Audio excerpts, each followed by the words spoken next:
जय हिंद दोस्तों, स्वागत है आप सभी का हमारे यूट्यूब चैनल में। आज हम एमए फाइनल ईयर आपका एग्जामिनेशन 2021 सोशोलॉजी का पेपर फिफ्थ देखने वाले हैं। समय 3 घंटे और नंबर जो आपके होंगे 100 नंबर के। नोट पढ़ते हैं। आपका कह रहा है कि आपको केवल 5 प्रश्न अटेम्प्ट करने हैं सारे पेपर में से, और जो क्वेश्चन 1 है ये आपको कंपलसरी करना है। और जो 2 सेक्शंस में ये पूरा पेपर डिवाइड हुआ है, और सेक्शन ए और सेक्शन बी में। सेक्शन ए से आपको 1000 शब्दों में लिखना है, और सेक्शन बी में एक एक आंसर को आपको 5 शब्दों में लिखना है, बस यही कह रहा है। और जो ऑल क्वेश्चंस हैं कैरी इक्वल मार्क्स, सारे प्रश्न होंगे वो समान अंक लेंगे। चलिए आइए पहला प्रश्न की ओर बढ़ते हैं। हमारा पहला प्रश्न कह रहा है right note on each of the following in about 200 words. आपको 200 शब्दों में प्रत्येक पर लिखना है। तो चलिए शुरू करते हैं। ए आपका कह रहा है कि पैरोल, पैरोल क्या है इसके बारे में लिखना है। दूसरा क्या है, अपराध का शास्त्रीय सिद्धांत, इसके बारे में आपको याद रखना है, 2 शब्द से ज़्यादा नहीं लिखना है। आगे बढ़ते हैं। सी क्या कह रहा है कि उत्तर संरक्षण कार्यक्रम, और डी आपका क्या है आदर्श बंदी गृह, और अगला जो आपका ई समाज शास्त्र पर आपको लिखना है एवं अपराध शास्त्र पर लिखना है। ये हो गया आपके 5। तो 5 को आपको 2 शब्दों में लिखना था। पहला हुआ आपका खत्म। चलिए आगे बढ़ते हैं। आइए सेक्शन ए की ओर बढ़ते हैं। खंड आ, देखिए खंड आ में आपको मैंने नोट में पढ़ा दिया था, जो नोट यहाँ दिया गया था। नोट में क्या लिखा गया था कि जो 2 क्वेश्चन होंगे आपके, और एक 1000 वर्ड के होने वाले हैं। 2 प्रश्न आपको लिखने हैं। चलिए बढ़ते हैं आगे। दूसरा प्रश्न क्या रहा है कि श्वेतेशन जो है अपराध क्या है, इसके कारणों की व्याख्या कीजिए। ये आपको लिखना है, इसके अपराध क्या है ये अपराध, और इसके कारण क्या होते हैं, इनको आपको डिफाइन करना है 1000 वर्ड में। अब देखिए यहाँ पर आपके सामने कितने प्रश्न होंगे, 4 प्रश्न होंगे, जिसमें से 2 प्रश्नों के आपको उत्तर देने हैं। इसमें तीसरा प्रश्न क्या कर रहा है कि अपराध शास्त्र को परिभाषित कीजिए तथा इनकी पद्धतियों एवं विषय क्षेत्र की विवेचना कीजिए कि इनकी कौन कौन सी पद्धतियां हैं, और इनके विषय क्षेत्र कितने विषय क्षेत्र में ये फैला हुआ है, इसको आपको लिखना है।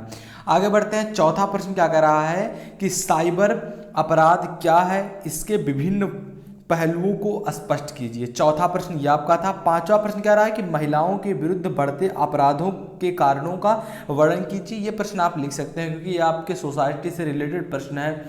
लगातार रेप केस भारत में बढ़ रहे हैं, तो आप इस तरह से लिख सकते हैं महिलाओं पर कौन से अत्याचार होते हैं, उन्हें 10 या फिर आप कह लीजिए कि ज़्यादा तक पढ़ाया नहीं जाता है, बहुत ही कम कक्षाओं में रोककर उनके ऊपर अपराध होते हैं। तो ये सारी चीज़ों के बारे में आप लिख सकते हैं। याद रखना है कि चारों प्रश्न में से आपको सेक्शन ए से 2 प्रश्न करने हैं, और एक 1000 शब्दों में करने हैं। आइए आगे बढ़ते हैं।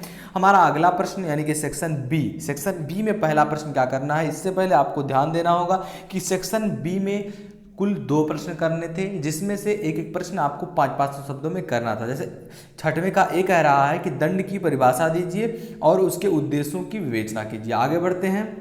इसी में बी आपका प्रश्न क्या कर रहा है कि अपराध तथा बाल अपराध में अंतर को स्पष्ट कीजिए। जो अपराध होता है और एक बाल अपराध, यानी कि जो भी 18 साल से ऊपर नहीं हो पाया है, उसे आप जो अपराध करेगा उसके अंतर्गत उसे आप बाल अपराध के अंतर्गत लेते हैं। तो इसमें अंतर क्या होता है ये आपको बताना है। जो अपराध होता है, अगर इसमें आप कोई अपराध कर देते हैं तो इसमें बड़ी सजा होगी आपको, अगर बाल अपराध होता है तो उसकी आधी सजा होती है आपको। चलिए आगे बढ़ते हैं। 7वां प्रश्न 7वें का एक कह रहा है कि भारतीय जेलों की समस्याएं क्या हैं। जो भारत में जेल हैं इनकी समस्याएं क्या हैं, आपको लिखना है 500 शब्दों में। इसी का बी क्या कह रहा है कि मृत्युदंड की प्रासंगिकता का वर्णन कीजिए। आपको मृत्युदंड की क्या प्रासंगिकता है इसका आपको वर्णन करना है। आगे बढ़ते हैं। हमारा अगला प्रश्न है 8वां नंबर का, कह रहा है कि बाल अपराधों के कारणों की वर्णन कीजिए। मतलब कि बाल अपराध के क्या कारण हैं, कैसे कैसे छोटे छोटे बच्चे अपराध पर उतर आ रहे हैं, तो आपको इसके कारण क्या हैं, उनका बचपन कैसा रहा,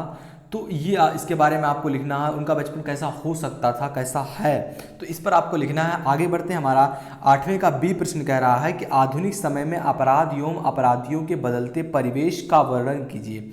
आपको ये लिखना है। आगे बढ़ते हैं। हमारा 9वां ये कह रहा है कि अपराध नियंत्रण में पुलिस की क्या भूमिका हो सकती है, यानी कि इसकी कह रहा है कि पुलिस की भूमिका की व्याख्या कीजिए कि उसकी क्या भूमिका हो सकती है या क्या भूमिका है अपराध में। तो ये आपको लिखना है 5 शब्दों में। आगे बढ़ते हैं। हमारा बी इसमें प्रश्न है 9वें का बी। अगर आप ये कर रहे हैं तो आपको बी भी करना पड़ेगा। तो कह रहा है कि अपराध की कानूनी अवधारणा को स्पष्ट कीजिए कि अपराध अगर आप करते हैं तो कानून की कौन कौन सी अवधारणाएं हैं, कानून कौन कौन सी आपके ऊपर सजा डालेगा। आप लोग जानते होंगे, अगर अपराध कर दिए, अगर पुलिस पकड़ ले गई तो उसका परिणाम आप लोग जानते ही हैं। चलिए, ये था आज का हमारा प्रश्न। एमए जो final year examination 2021 sociology paper 5 मैंने आपको पूरा अच्छे से बता दिया। अगर आप चाहते हैं कि इस पर आंसर वाली वीडियो बनाई जाए तो प्लीज़ डू कमेंट। चैनल पर अभी नए हो तो चैनल को सब्सक्राइब कर लो ऐसी वीडियोज़ पाने के लिए। मिलते हैं आपसे अगली वीडियो में, तब तक के लिए जय हिंद जय भारत।